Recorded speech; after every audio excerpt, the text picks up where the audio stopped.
vlog. Ayan, kagabi pa sila nandun sa Road 10, hinakot na yan, Boboy, yung tambak na basura doon.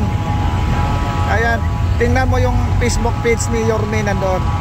Sabi ni Raga Itrak Aksera Bang Angkol Eric Jogma Team Kali Kaliet, kayo idol Yorme. Ayan po mga kababayan natin, tuloy-tuloy to. Ayan mga kababayan. Oh.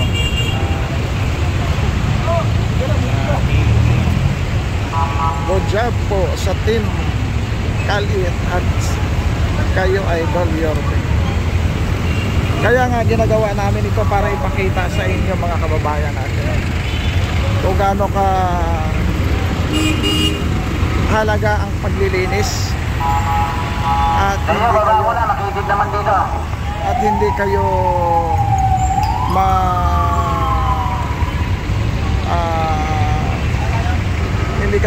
mabigla na ganito na pala kalinis ang Divisoria. Ayan po.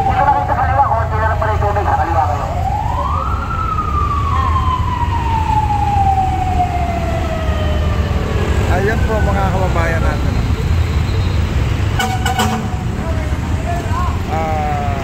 Cleron Clive Vitos Lodi talaga. Ayan po mga kababayan natin.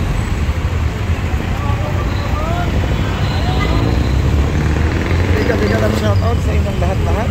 Ayun yung truck na kulay green na nagbubuga ng sabon.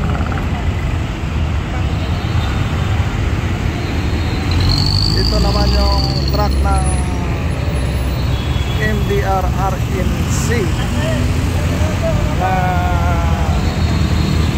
Department of Waste tawag sila dyan.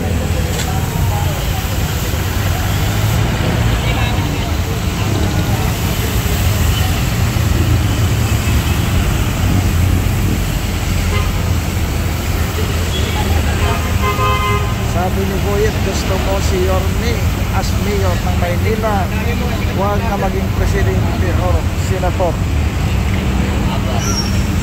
Ay, sabon na, may daw di pa mga kaibigan mga bayan.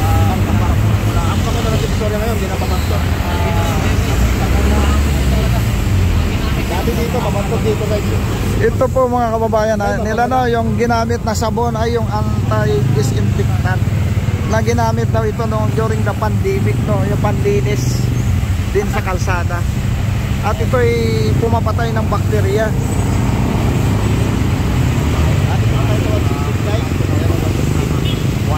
Ayun, nandito na tayo sa harap ng Dragon 8. Kabila naman 168, no.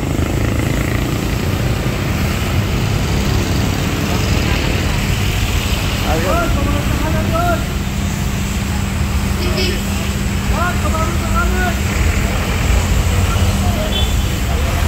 Ang hirap ng trabaho nila nito, yung mga naglilinis. Ayan po mga kababayan natin.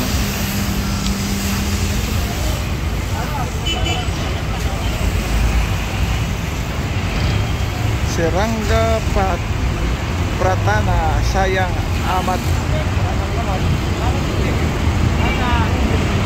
Wala ng tubig, ubos. May mga naiwan doon na contract pa eh. Ayan, ubos ng tubig nila. Arnel Aguilar said hi, sabi ni Madam Bing Channel, maganda. Ulibang Manila.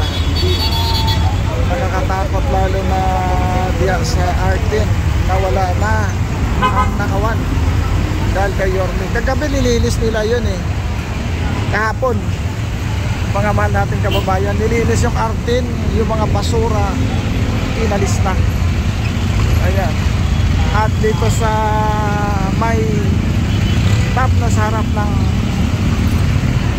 Supreme Court at saka PGH, kahit maulan talagang banat sila. Tingnan nyo ang linis na.